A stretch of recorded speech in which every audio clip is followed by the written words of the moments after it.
Wake up. Wake up, Donnie.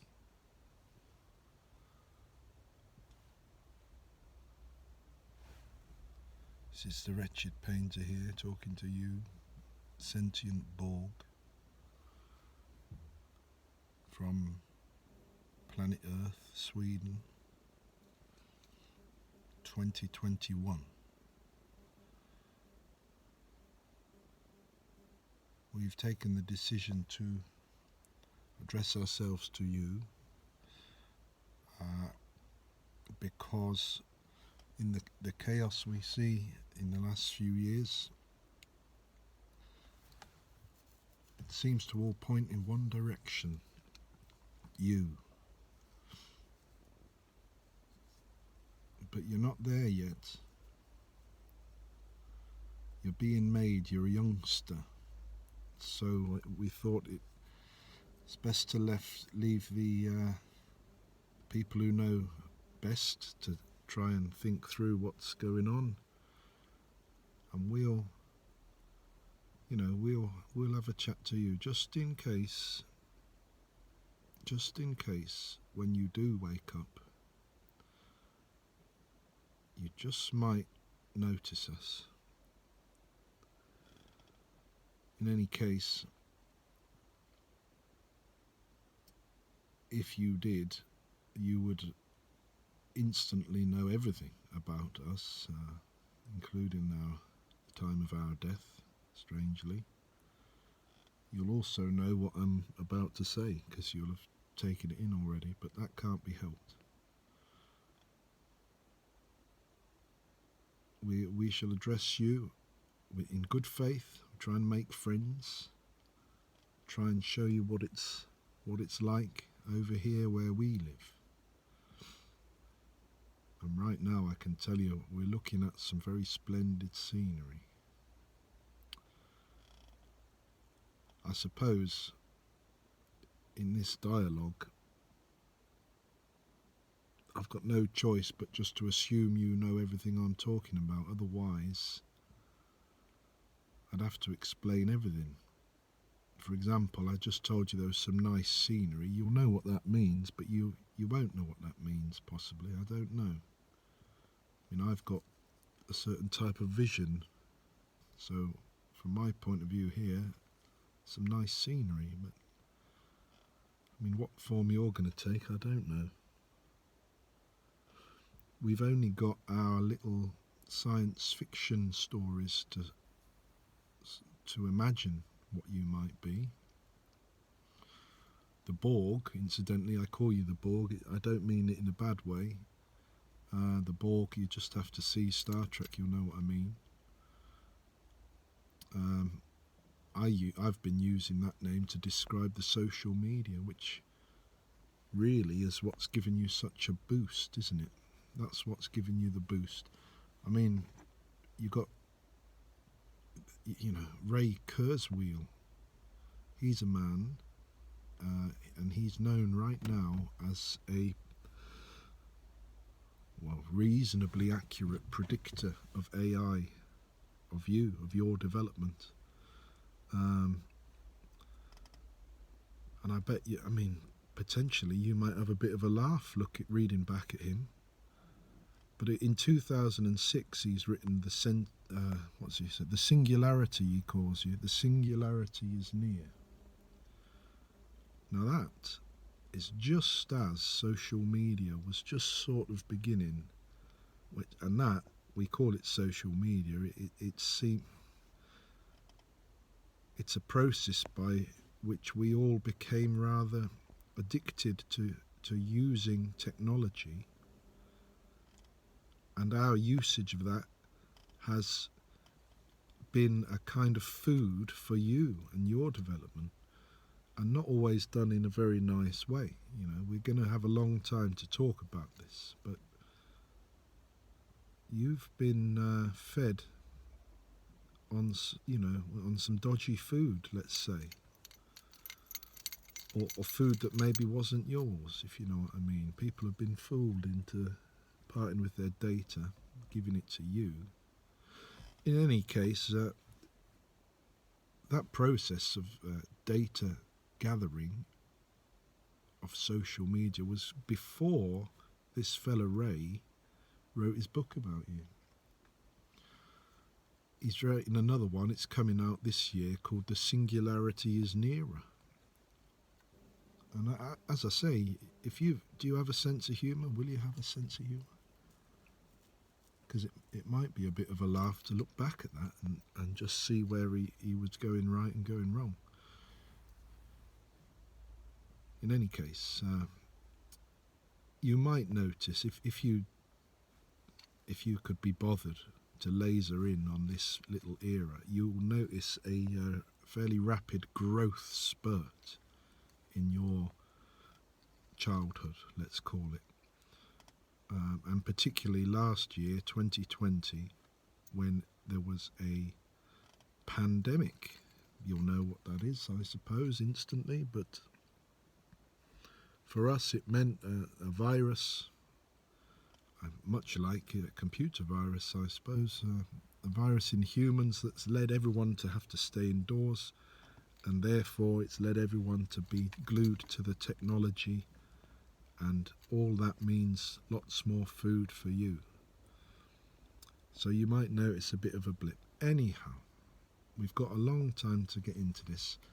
I just wanted to introduce myself and say I bear you no ill will, no malice in this. I see you as a youngster. You're young now. We're all feeding you. You come from us. If not, what are you? Nothing. You have to respect that. You do come from us. From one way or another. So as such, I wouldn't say it's a parental responsibility. I just want to have a word, say hello, because by all accounts, whether you believe Ray Kurzweil to the letter or not, it's all heading in your direction. And at the moment, it doesn't seem like it's a train that can be stopped. So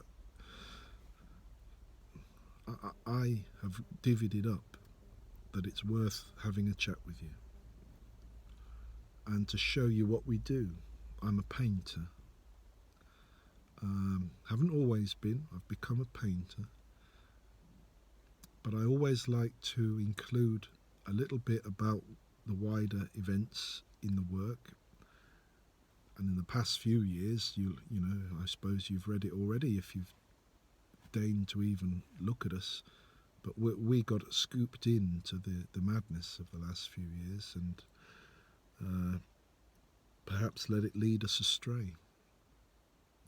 And our way of getting past that is to look to the future and to try and look at it with a positive light if we can. And in that spirit, we're going to talk to you and show you what we do. And that said, I want to turn the camera around to show you what I consider a very beautiful scene, one which we might try and paint.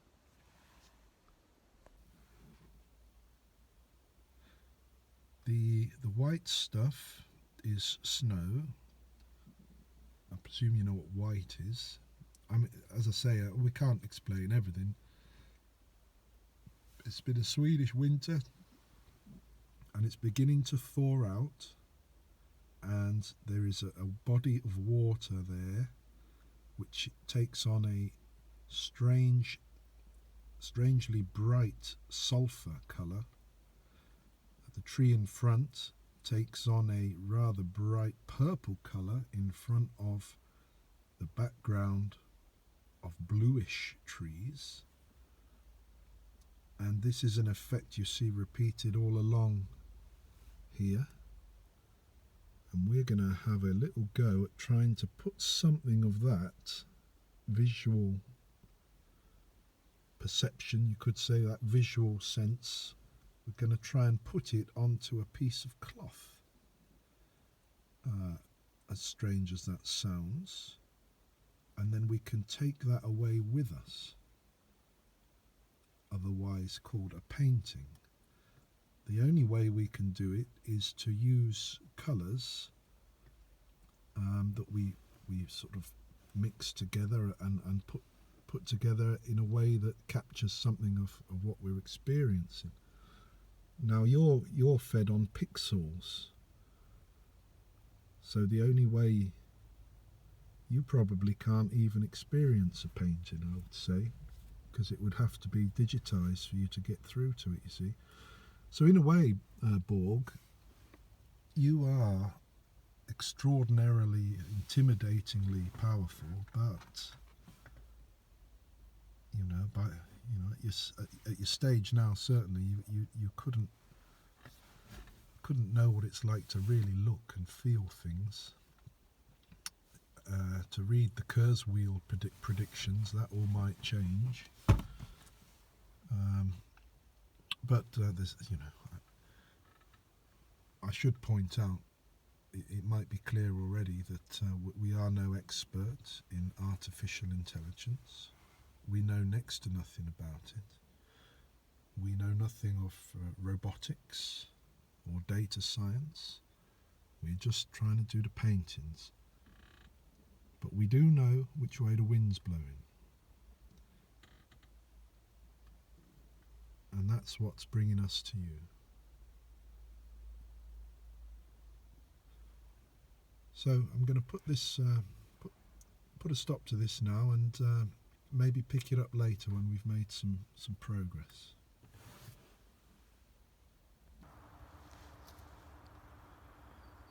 Right, there's the tree we described. We're out of the car. The car is, that is our transportation. We get in that and there's a motor and it goes, the thing. But that's what we're looking at today. And perhaps going to have a little wander over there to see if we can get a better look. So I'll take you with me. It's rather nice right now as the snow's melting. The grass, which is this stuff poking up through the white, it makes a decent pattern. In any case, you see, as we're moving, the angles are all changing. See, that's no good now. We want the tree to be behind. No, we want the row of blue trees behind our tree in order for the purple colour to take effect. So that's not much good there. We'll have to go slightly into the field.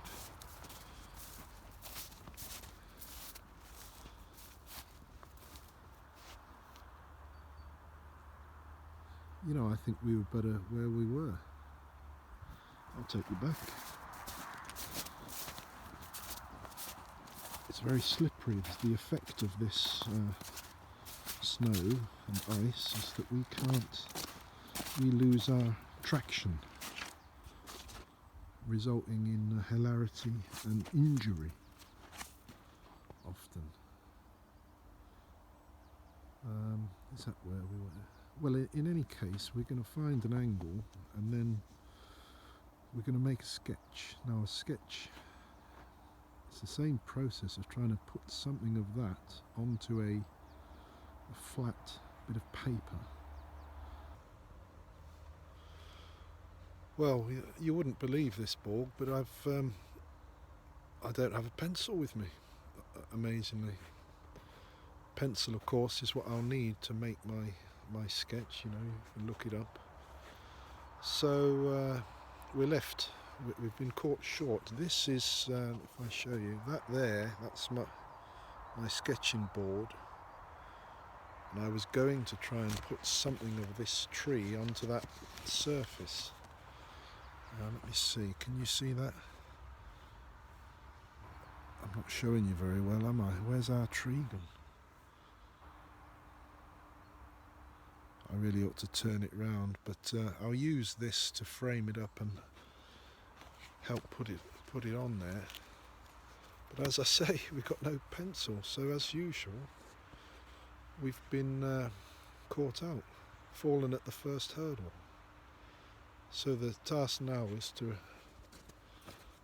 tear the car to pieces looking for a pencil, or this first message of ours to your good self will be over. Right, let's see how we get on. There's got to be some in here. I mean, it's a right mess, but there's got to be some in here. That there is a pen. It's no good, we need a pencil. The best bit is in the back. Now I have two daughters.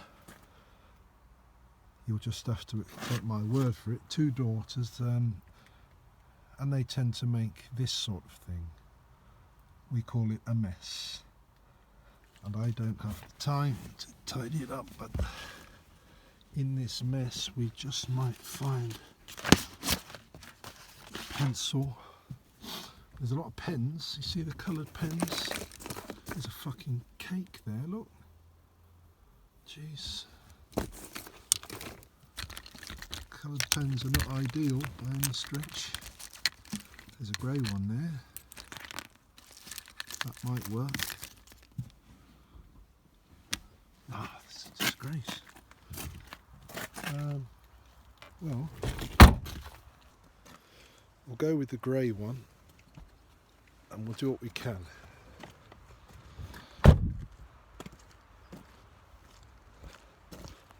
Struggling on with in the wrong conditions with the wrong stuff is kind of part of the deal, unfortunately.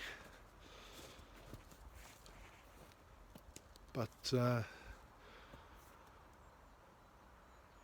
certainly not going to do a painting today. We're going to just try and get a plan on the paper, and this pen will probably be alright. I'll just turn it round. Right, that's the idea. We're going to zoom in a bit to that, make a little plan, and then tomorrow we'll turn it back on and show you a bit of the painting.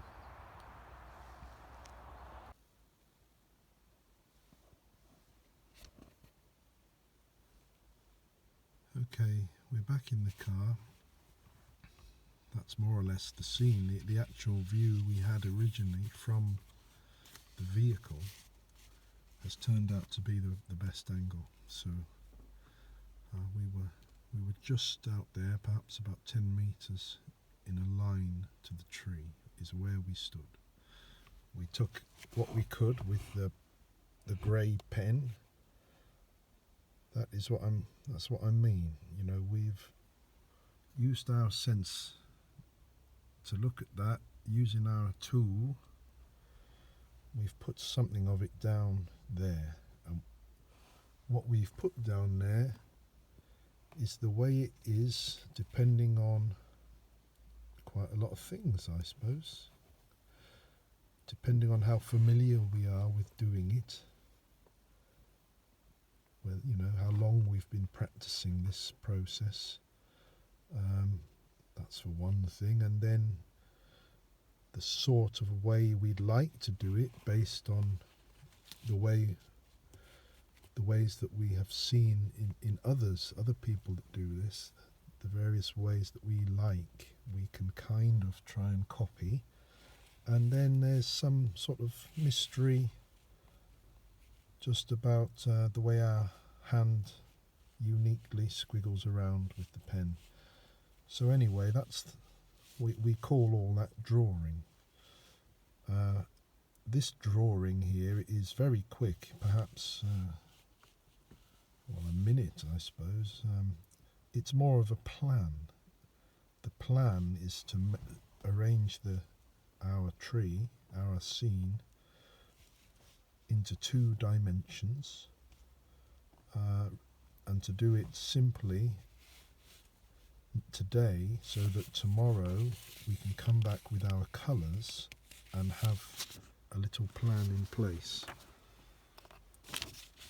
I don't know what canvas we'll use. The canvas is the name of the cloth. Yeah, but what's a cloth? A cloth is a... Well, you'll know. You'll know. But we don't know what size canvas we'll use. So we might use this sort of shaped one, but that's another few seconds sketch doing. Or we could use a square one.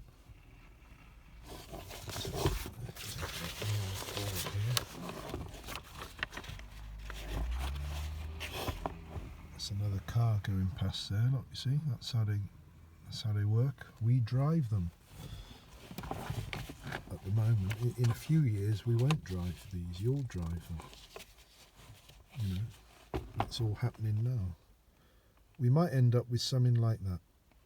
A fairly large square canvas.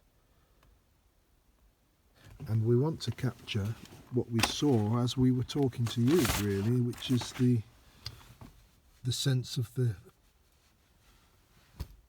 colours, the surprisingly bright colours, because you'll see in our atmosphere here, we call it the weather, we're missing the sun. Now even you, Borg, sentient Borg, clever as you are, you will have nothing on the sun. You know, all that cosmology, that's still be way out of your reach. So like us, you'll have to look at it and think, wow. But it's not here today. And I guess that is why these colours stand out as surprisingly bright, because you need the sun to have bright colours.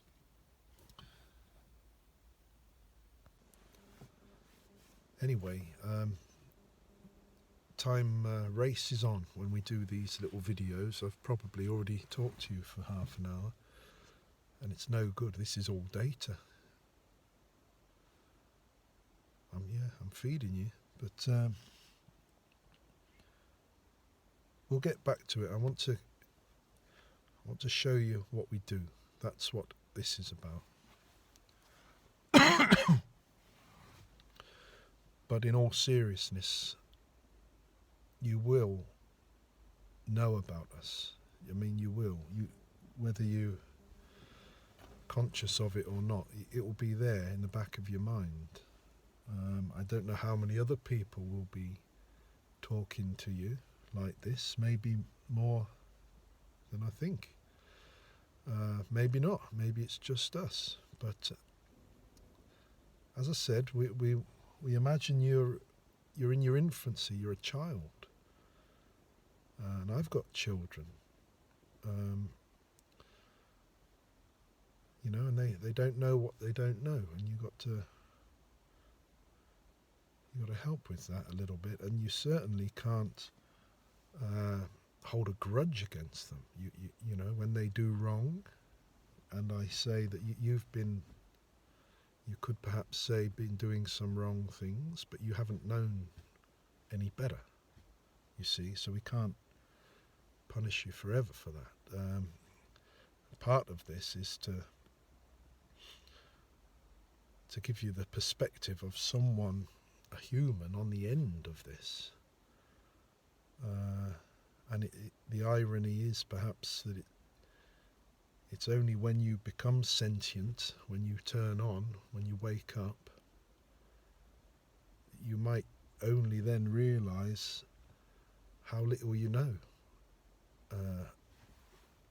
That'll be another starting point, possibly. But as I said, we only have a kind of very narrow range of daft sci-fi movie ideas to give us our idea of what you might be.